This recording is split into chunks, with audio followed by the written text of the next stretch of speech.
Hey guys, welcome back. Thank you for joining me. Today we're going to be learning how to do a headstand. I'm going to share two different approaches towards two different types of headstand, a few drills that you can practice to gain confidence upside down, and a few ways that you can work towards building the strength and the belief that you can hold yourself upside down. So if you're ready, grab your mat, grab whatever you need, and let's go. So to begin, the first headstand I want to introduce is a tripod headstand where we create a tripod with the hands and the head. And I think the first thing that's really important to outline is the placement of the hands and the placement of the head. So you want to have the hands shoulders distance apart, and then you're going to place the crown of the head about an equilateral triangle from the placement of the hands. So begin to lift yourself up to a tabletop position after you've grounded the hands.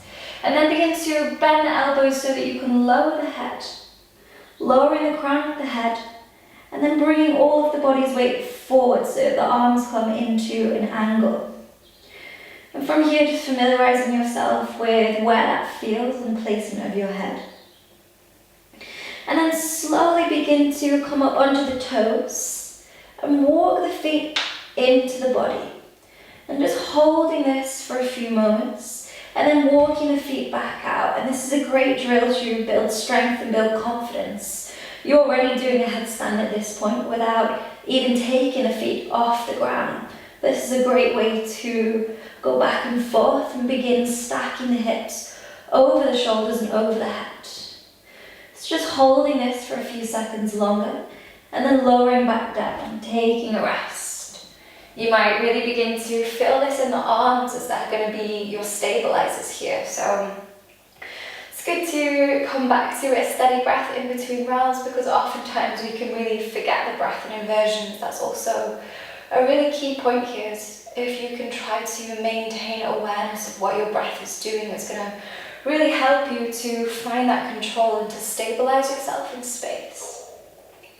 So the next drill is coming back to find our tripod stance, lowering the head, lowering the hands, tucking the toes to lift the knees, and then walking the feet into the body so that you can bring the knees up to the backs of the elbows. And you can choose just to lead with one, just finding your balance here, taking the weight over onto whichever side you chose so that you can lift the other knee up. And slowly just finding your confidence here, finding your center of balance, staying for a few moments, and then lowering yourself back down.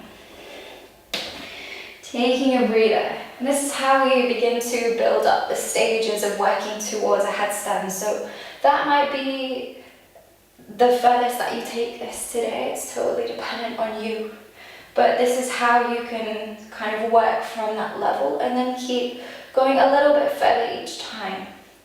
So once you've had a break, you can always pause this video if you need to, go to make a drink, come back to it. Finding your tripod headstand once more. Grounding through your foundation, tucking the toes, lifting the knees, walking the feet into the body and trying to bring the knees up the backs of the arms. Choosing whichever side you feel most stable, and then seeing if you can extend the other leg. Holding for a few moments, all of the weight is on the side where the knee is in connection with the arm. Begin bending the knee, lower the knee back to the arm, lower the feet, and lower back down. Take a breath. And at this point, it's really great to do a couple of rolling outs of the wrists, just a little exercise that can release any tension. I find when their hands are in that position, there's a lot of weight bearing down on them, so sometimes just giving the wrists a little bit of time just to recover in between rounds is really great. And then when you're ready, bring yourself back to your tripod position. Trying the same drill on the other side this time, walking the feet in, finding the knees on the arms, shifting the weight onto the opposite side and extending the opposite leg. Holding yourself, drawing navel to spine to engage the core, and finding a steady breath. And when you're ready, bending the knee, lowering knee to the arm, and lowering yourself back down. And that might be as far as we go today, depending on where your confidence lies, where you're at. That might be quite enough.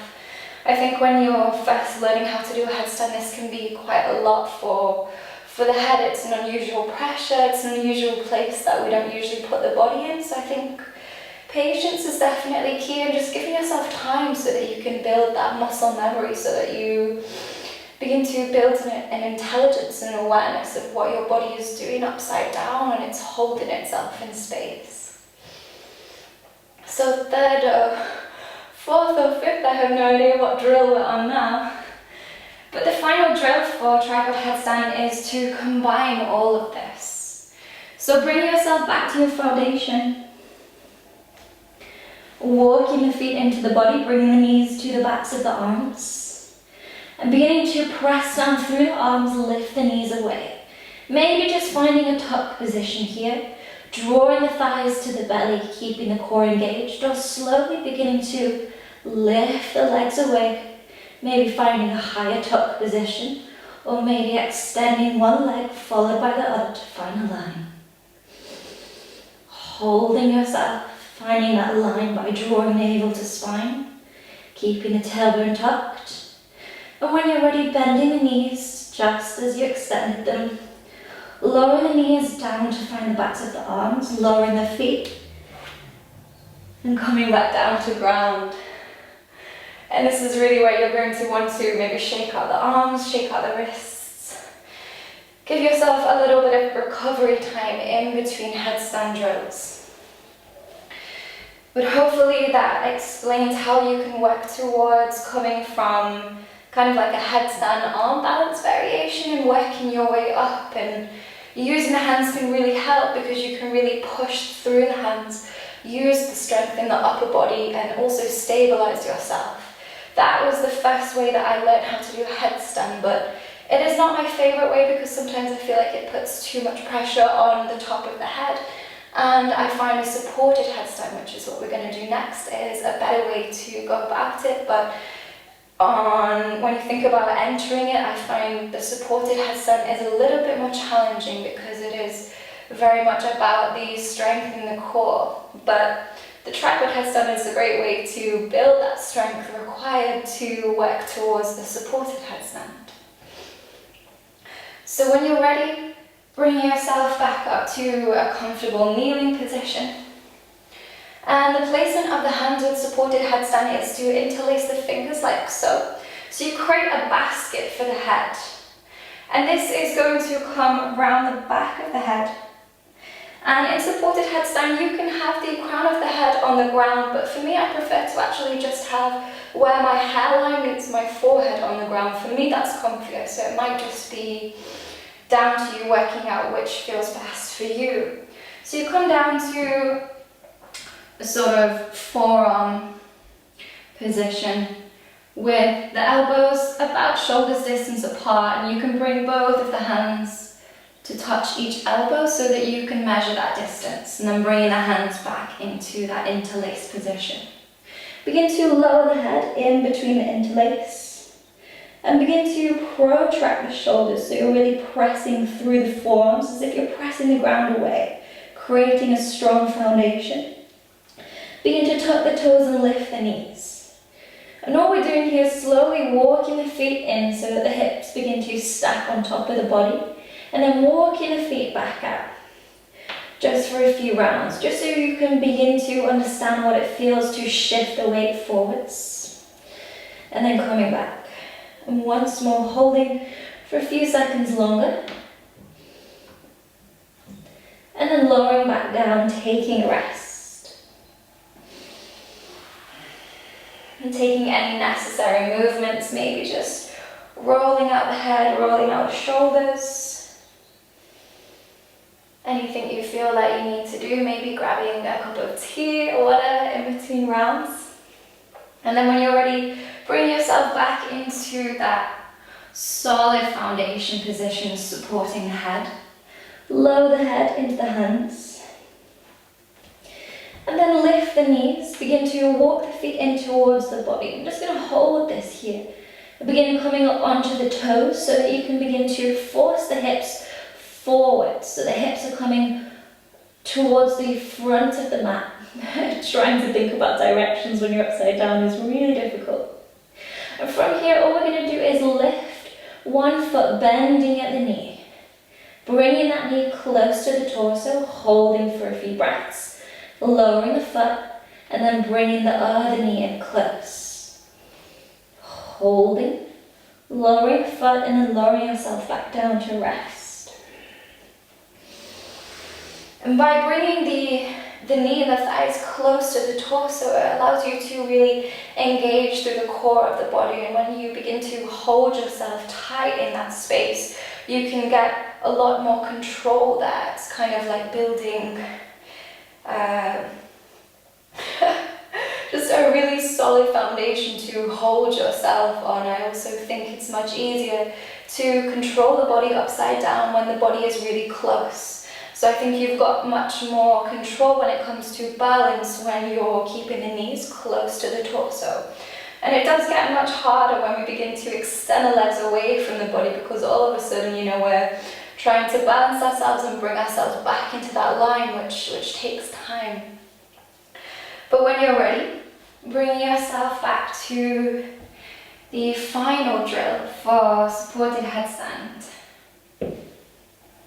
Lowering the head, lifting the legs, and walking the feet in close to the body. And from here, we're just finding that tipping point.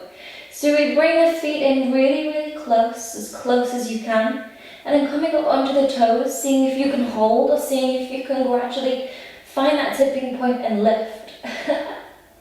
It's okay if you wobble, it is challenging.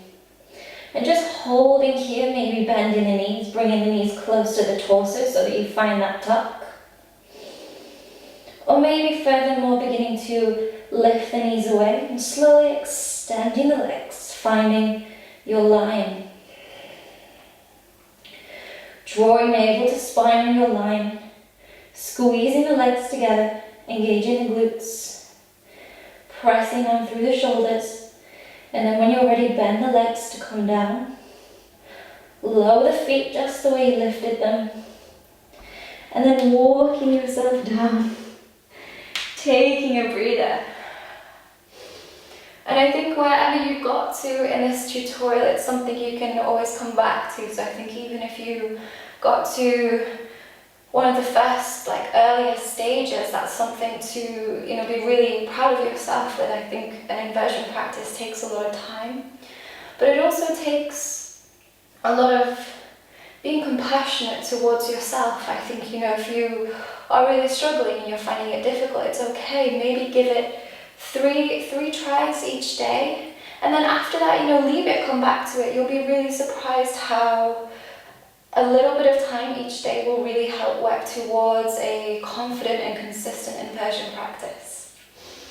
Well, that's it for headstands today. I hope that this video helped you.